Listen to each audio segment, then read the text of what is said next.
Ravi de vous retrouver. L'invité politique de France Info Radio et télé réunis à 8h33 est député Les Républicains de l'Oise et président de la Commission des Finances de l'Assemblée nationale. Renaud Delis, c'est vous qui lui posez la première question.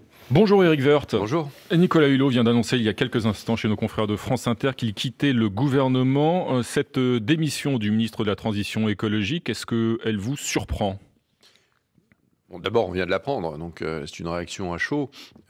Non, ça ne me surprend pas, ça ne surprendra pas d'ailleurs beaucoup d'observateurs. Ça fait longtemps que Nicolas Hulot, visiblement, est mal à l'aise dans un gouvernement qui, en réalité, n'est pas très pro-environnement. Donc, la place de Nicolas Hulot, qui était ministre d'État, était au fond décalée par rapport au thème dont il était le responsable au sein du gouvernement. Et on voit bien qu'au fur et à mesure, visiblement, Nicolas Hulot, à juste titre ou à mauvais titre d'ailleurs, a dû avaler un certain nombre de couleuvres et que probablement la coupe était pleine. Un ministre, ça ferme sa gueule ou ça démissionne, pour reprendre la célèbre sentence de Jean-Pierre Chevènement. C'était encore valable aujourd'hui ? Il a fermé sa gueule pendant quelques temps et puis après il démissionne parce que c'était pas possible. Je ne sais pas, peut-être que l'affaire de la chasse a été la goutte d'eau, mais il y a eu beaucoup d'autres situations extrêmement délicates pour lui. On a vu notamment ce conflit un peu classique entre monde de l'agriculture et défense de l'environnement, qu'il faut évidemment pas opposer. On peut avoir une agriculture extrêmement puissante en France en respectant l'environnement, et les agriculteurs en sont les premiers concernés et le savent bien. Et on voit bien que ce sujet-là n'a pas du tout avancé durant cette année, bien au contraire, plutôt tendance à se crisper. Mais vous, Éric Woerth, vous considérez que ce gouvernement est insuffisamment écologique ? Vous comprenez donc je pense que les questions la colère de Nicolas Hulot. Je pense que les questions d'environnement sont évidemment majeures. J'étais en vacances à Chamonix, je passe beaucoup de temps. On voit la fonte des glaciers. Même sans être en vacances à Chamonix, on voit tout cela. Oui, mais vous le voyez. Une chose est d'en parler, une autre chose est de le voir et de le vivre dans la nature. Donc il y a des questions d'environnement. Tout le monde en est bien persuadé. La France n'est pas un bon pays dans le domaine du tri, etc., etc. Il y a beaucoup de choses à améliorer. Et puis il y a des débats qu'il faut essayer de purger. Ce débat sur l'agriculture est aussi ridicule. J'ai envie d'une agriculture extrêmement forte. Il y a un certain nombre de produits qu'il faut continuer à employer parfois parce que dans la balance, c'est positif. Donc, le glyphosate, tous ces par sujets exemple, n'ont pas été... Le gouvernement préconise la sortie du glyphosate en 3 ans. Nicolas Hulot aurait voulu aller plus vite. Vous pensez qu'il faut continuer ? Il faut sortir du glyphosate le jour où on a trouvé des substituts au glyphosate. Quand J'en sais rien, je ne suis pas scientifique. Il faut demander aux entreprises qui font cela. Donc on a évidemment... Et on ne doit pas surtransposer des directives européennes dans le domaine de l'environnement parce qu'à ce moment-là, on se met en difficulté. Mais la France, elle a des progrès à faire dans ce domaine et puis elle a un message à porter. Nicolas Hulot, visiblement, n'a pas réussi à le faire. Et la transition énergétique, le départ de Nicolas Hulot, la transition énergétique est aujourd'hui un échec. Enfin, le gouvernement, aujourd'hui, est revenu sur des promesses qui étaient d'ailleurs des promesses totalement irréalistes, à juste titre d'ailleurs de Madame Royal, mais n'a pas apporté de réponse très particulière. Il n'y a pas de plan, on ne voit pas très bien où on va. Sortir du carbone n'est pas quelque chose d'extraordinairement puissant dans le gouvernement, sinon on a augmenté de façon très forte l'essence et le diesel des Français. C'est flou, c'est mal fait, c'est pas expliqué. Je comprends que le ministre en charge, à un moment donné, dise ça suffit s'il avait des idées précises. Le départ de Nicolas Hulot, c'est quoi ? C'est une clarification, c'est une crise, c'est un échec pour Emmanuel Macron ? C'est une crise, c'est un échec parce que c'est quelqu'un qui portait emblématiquement l'idée d'un gouvernement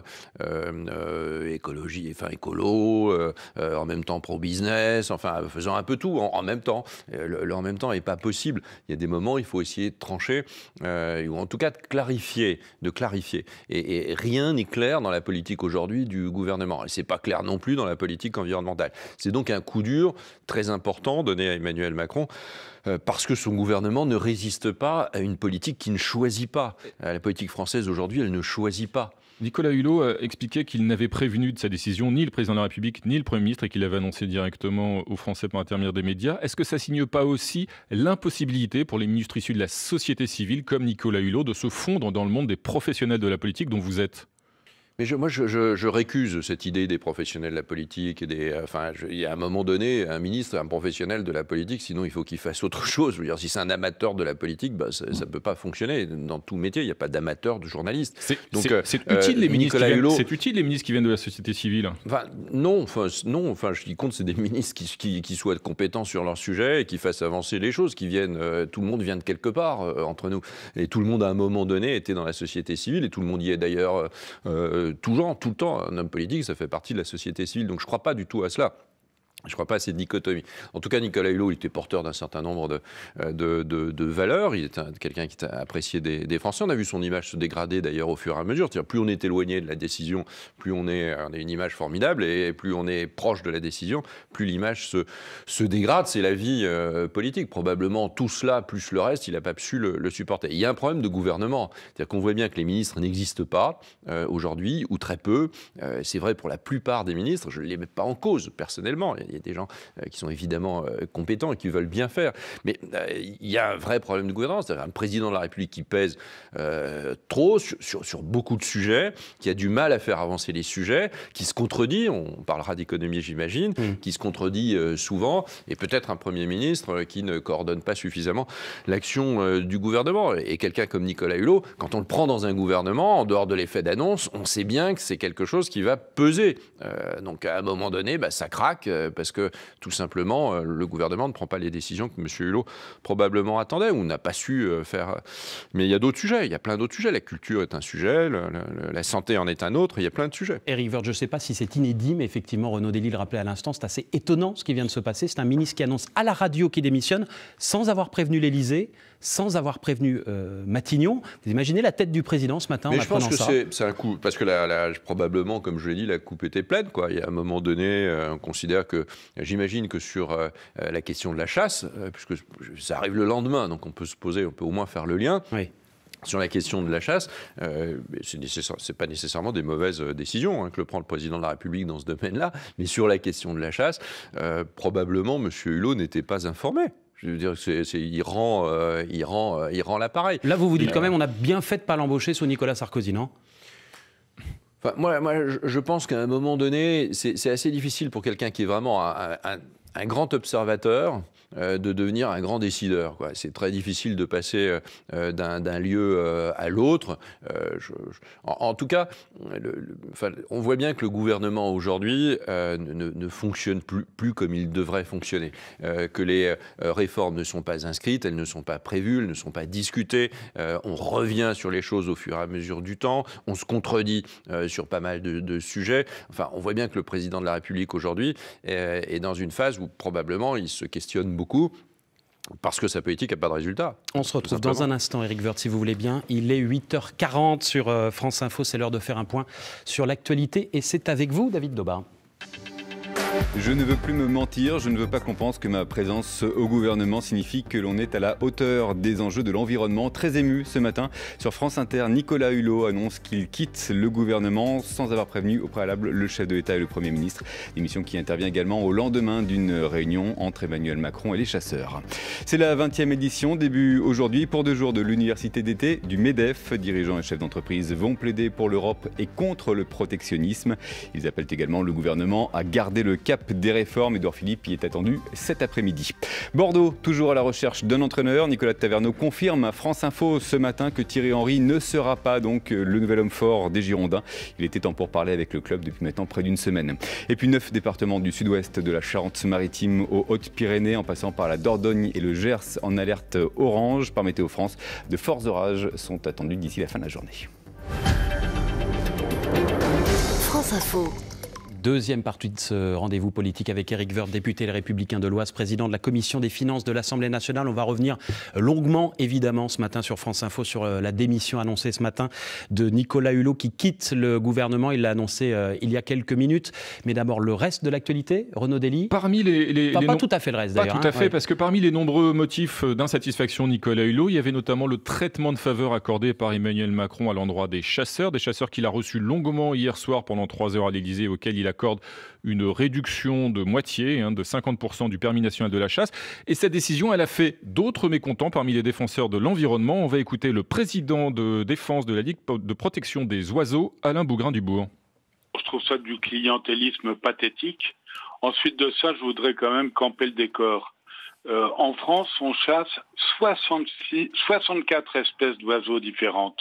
Le reste de l'Europe, la moyenne, c'est 14 espèces. Éric Woerth, c'est du clientélisme dont a fait preuve Emmanuel Macron ? D'abord, il y a le sujet de la chasse. Moi, je suis favorable à la chasse, une tradition française, les chasseurs. Vous êtes élu Picard, en plus. Je suis région où on chasse beaucoup. Picard. Moi, je ne suis pas chasseur, mais j'ai des chasseurs dans ma famille, même très proches, comme dans beaucoup de familles françaises. Et je pense que c'est très important de développer la chasse en France et que ça joue son rôle dans cette chaîne d'environnement dont on parlait. Il n'y a pas l'environnement contre la chasse. C'est au contraire. Les chasseurs sont des environnementalistes la plupart du temps. Sur les oiseaux, je n'en sais rien. Donc cette clientèle, je ne sais pas. Cette clientèle électorale que drague Emmanuel Macron, c'est la vôtre. Bon, je ne sais pas si tous les chasseurs votent à droite. Ça reste encore à prouver. Majoritairement, disent les études, à droite et à l'extrême droite depuis pas mal d'années maintenant. C'est évidemment une politique clientéliste de la part d'Emmanuel Macron, parce que ça va mal avec les territoire, comme on dit, c'est-à-dire le milieu rural. On a l'impression qu'il y a d'un côté les villes qu'il représente, d'une certaine manière les métropoles, ceux qui sont toujours près de l'emploi et pas loin des start-up, et puis le reste de la France, du premier de cordée, puis il y a tout le reste de la cordée, auquel on accorde assez peu de place. C'est la fracture de la politique macronienne. C'est là-dessus que pose l'incompréhension de la plupart des Français. Les chasseurs font un lien entre ce monde rural, au fond, puisqu'une grande partie sont issus du monde rural, pas que. Il y a évidemment des urbains qui chassent, mais donc Emmanuel Macron a raison. Le clientélisme n'est jamais. Je ne sais pas si c'est une conviction. Très bien, si c'est une simple politique clientéliste. Honnêtement, je n'en sais rien. Je n'en sais rien. Ce que je vois, c'est que dans cette rentrée, il y a tout d'un coup, et au moment où probablement les dates de chasse vont commencer à ouvrir, il y a un geste extrêmement fort sur la chasse. Tant mieux pour ce geste. Le permis de chasser était très élevé en termes de prix. Le permis de chasser national. Oui, c'est celui-là dont on parle. Parce qu'il y a d'autres permis, le départementaux.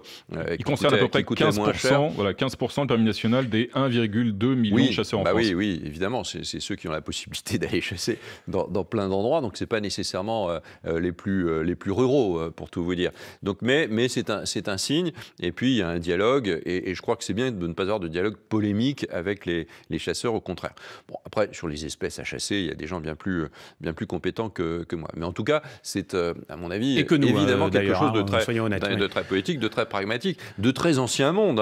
Ce type de réaction. Le clientélisme, c'est l'ancien monde. Donc, je crois que maintenant, c'est terminé. Dans cette rentrée, on s'aperçoit qu'il n'y a plus d'ancien monde et de nouveau monde. Il y a un monde dans lequel il faut être pragmatique, dans lequel il faut être efficace, dans lequel il faut être juste, et que la politique, c'est un peu plus compliqué que les paillettes de l'élection présidentielle. C'est un peu paradoxal, Éric Woerth, parce que vous reprochez à Emmanuel Macron à la fois d'ignorer les campagnes et en même temps de faire du clientélisme quand il s'intéresse en tout cas à ces zones rurales. Je vous propose d'écouter l'un des lobbyistes importants dans ce pays de la chasse, qui s'appelle Thierry Coste, qui est d'ailleurs un conseiller officieux d'Emmanuel Macron et qui se réjouit, lui, de cette décision.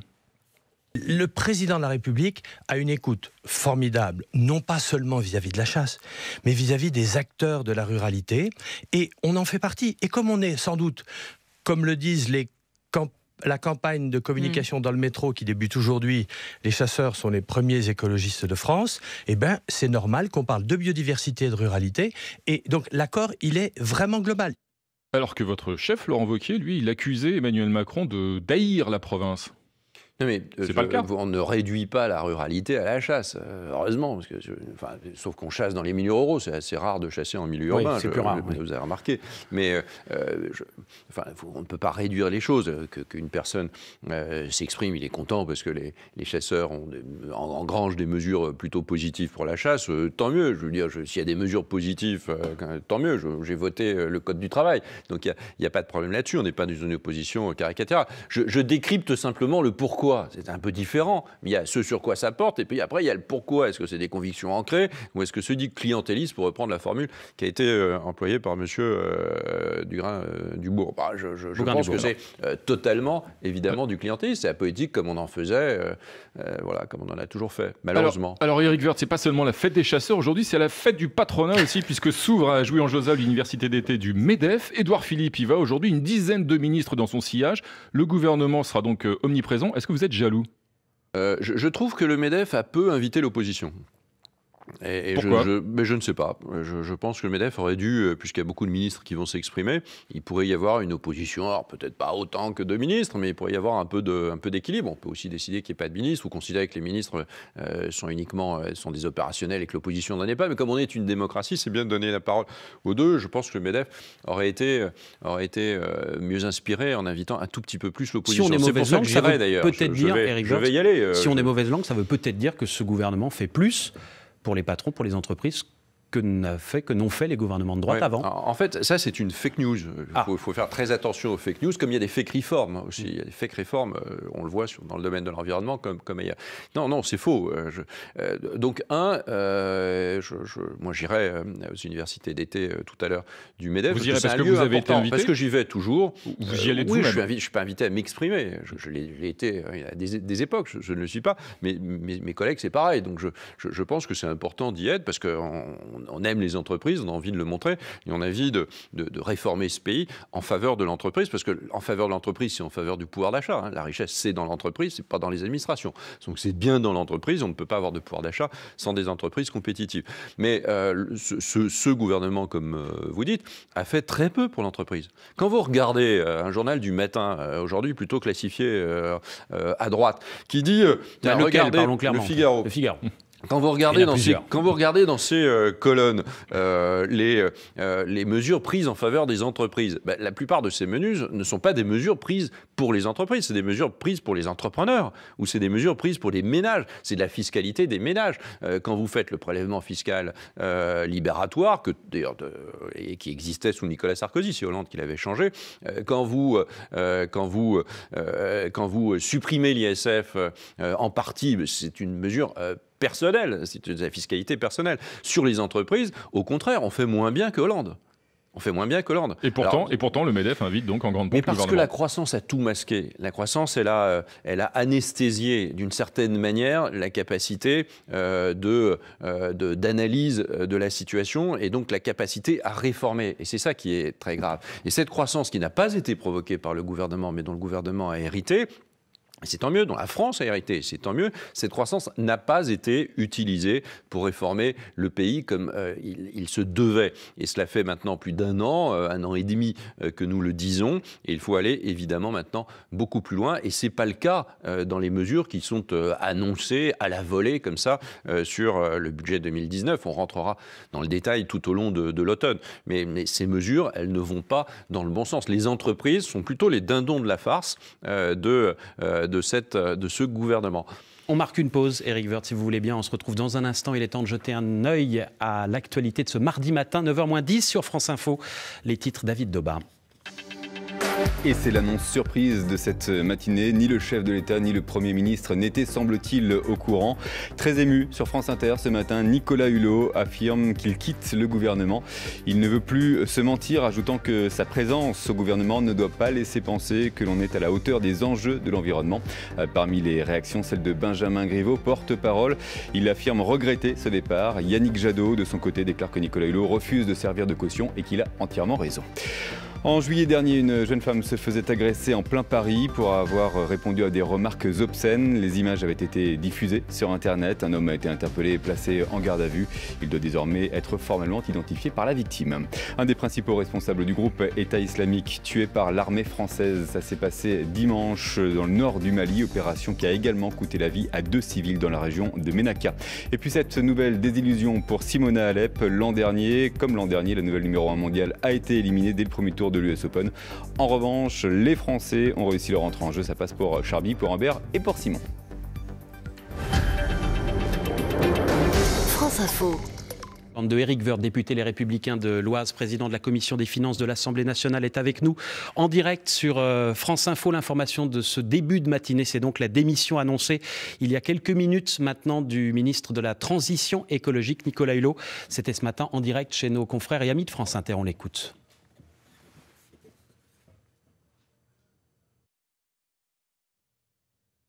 Bon. On va le réécouter dans un instant, Nicolas Hulot, le temps de régler ces petits soucis techniques. Est-ce qu'on peut l'entendre maintenant? Les premiers mots de Nicolas Hulot ce matin, annonçant donc son départ du gouvernement. Nicolas Hulot qui a précisé quelques instants plus tard dans cet entretien qu'il n'avait pas prévenu l'exécutif, qu'il n'avait prévenu ni Matignon ni l'Élysée et qu'il annonçait donc son départ à la radio en direct de Bon Matin. Renaud Dély. Nicolas Hulot, Éric Woerth, que vous aviez longuement courtisé. Nicolas Sarkozy avait voulu en faire son ministre. Il avait signé la charte écologique, on s'en souvient, en 2007 lorsqu'il était candidat. Finalement, pourquoi est-ce que vous aussi, vous étiez tombé sous le charme de Nicolas Hulot? Bon, on ne va pas refaire l'histoire, c'était il y a 10 ans. Aujourd'hui, c'est pas vous l'aimiez un moins sujet de livre d'histoire. Vous l'aimiez moins depuis qu'il était ministre d'Emmanuel Macron? Enfin, non, ça fonctionne pas comme ça. Personne plutôt sympathique. Je pense qu'il est torturé, Nicolas Hulot, entre la volonté d'être réaliste et puis c'est des convictions parfois un peu idéalistes. Tout ça, quand on est au gouvernement, on peut pas être torturé entre l'idéalisme et le pragmatisme. À un moment donné, il faut faire les choses. Je vois simplement que les choses partent un peu à volo, tant sur le processus de réforme que sur le processus de maintien de réduction des déficits publics, de réduction de la dépense publique, sur le fonctionnement du gouvernement. Les choses. Pourquoi? Parce que cette fameuse théorie du en même temps, grosso modo, j'équilibre sans arrêt, ça ne fonctionne pas quand on veut réellement réformer, quand on veut réellement décider. Alors on peut prendre des décisions, puis de temps en temps se tromper, ça nous est arrivé évidemment, évidemment. Mais le en même temps, ça marche pas. C'est pas une théorie, c'est aussi vieux que le monde. On équilibre, on donne un truc à quelqu'un, puis on donne un truc à quelqu'un d'autre. Voilà. Et puis on essaie d'équilibrer, et puis on se dit ça fonctionnera. Maintenant, ça fonctionne pas, et ça marche pas. Et ça a été et M. Hulot était au fond une sorte de faire-valoir dans ce gouvernement, embauché comme tel, nommé ministre d'État, porté au plus haut, sauf que les sujets qui étaient les siens ne sont pas les sujets du gouvernement. Allez, je vous propose de l'écouter. Ça y est, ça fonctionne. Nicolas Hulot, ce matin sur France Inter. Est-ce que les petits pas suffisent à endiguer, inverser et même à s'adapter parce que nous avons basculé dans la tragédie climatique? Eh bien, la réponse, elle est non. La question fondamentale qu'il faut se poser, est-ce que nous avons commencé à réduire nos émissions de gaz à effet de serre? La réponse est non. Est-ce que nous avons commencé à réduire l'utilisation des pesticides? La réponse est non. Est-ce que nous avons commencé à enrayer l'érosion de la biodiversité? La réponse est non. Est-ce que nous avons commencé à se mettre en situation d'arrêter l'artificialisation des sols? La réponse est non. Est-ce que vous restez au gouvernement de ce fait-là? On entend ce matin que... la tristesse. La tristesse et même plus la colère, Nicolas Hulot. Je vais prendre pour la première fois la décision la plus difficile de ma vie. Je ne veux plus me mentir. Je ne veux pas donner l'illusion que ma présence au gouvernement signifie qu'on est à la hauteur sur ces enjeux-là. Et donc je prends la décision de quitter le gouvernement. Éric Woerth, votre réaction quand vous entendez les mots de Nicolas Hulot? D'abord, il est ému, donc j'ai évidemment du respect pour l'homme. Mais je ne vais pas revenir sur ce que j'ai dit. Il y a une fracture aujourd'hui, on le voit sur les sujets de Nicolas Hulot, mais on le voit sur d'autres sujets, qui fait que ce que souhaite ou ce que veut le président de la République est souvent en contradiction avec ce que pensent probablement quelques ministres. Et que le pouvoir jupitérien, c'est-à-dire l'idée d'une verticalité absolue, ne fonctionne pas, et que le en même temps ne fonctionne pas non plus. Donc ça fait beaucoup de choses qui ne fonctionnent pas, beaucoup de contradictions. Demandez aux retraités ou demandez aux familles aujourd'hui ce qu'ils pensent des mesures qui ont été annoncées comme ça ex abrupto.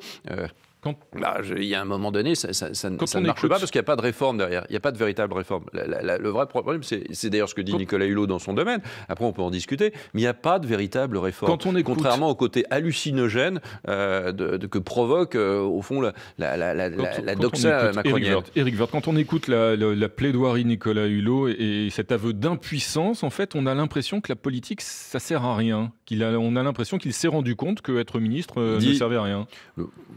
c'est un sujet philosophique. Je ne sais pas si on mettait des ordinateurs, je ne sais pas si ça marcherait mieux. Je ne crois pas, on ne peut pas uniquement gouverner par algorithme. Il y a évidemment des choix qui sont faits. Les choix, en tout cas les priorités de Nicolas Hulot, ne sont pas les priorités du gouvernement. Ils ne sont pas les priorités du Premier ministre. Il en tire les conséquences. Il dit politique des petits pas, parce que dans le domaine de l'environnement, évidemment, il faut aller beaucoup plus loin, mais ce n'est pas uniquement une question de France, une question évidemment du monde. On voit bien que les problèmes de l'application des mesures qui sont décidées au niveau de l'ONU prennent un temps fou. Et on voit bien que les États-Unis, la Chine, etc., ou l'Australie même d'ailleurs, sont des pays qui aujourd'hui s'éloignent de tout cela. Bon, ils tirent les conséquences en disant j'y peux rien, j'ai essayé de faire, j'ai pas fait. Mais c'est contraire en réalité à son engagement à l'intérieur du gouvernement. Je pense qu'il y a un problème c'est révélateur d'un problème de gouvernance et de gouvernement.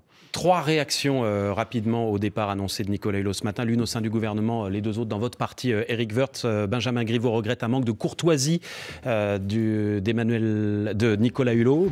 Laurent Wauquiez peut comprendre, dit-il, que Nicolas Hulot ait quitté le gouvernement. Enfin, Alain Juppé espère que cette décision nous incitera tous à réfléchir et à changer. On y revient bien sûr dans les minutes et les instants qui viennent sur France Info. Merci Éric Woerth d'avoir été en direct avec nous ce matin. Interview un peu bouleversée bien sûr par l'annonce de ce départ de Nicolas Hulot du gouvernement. Dans moins de 2 minutes, un nouveau journal sur France Info. À tout de suite.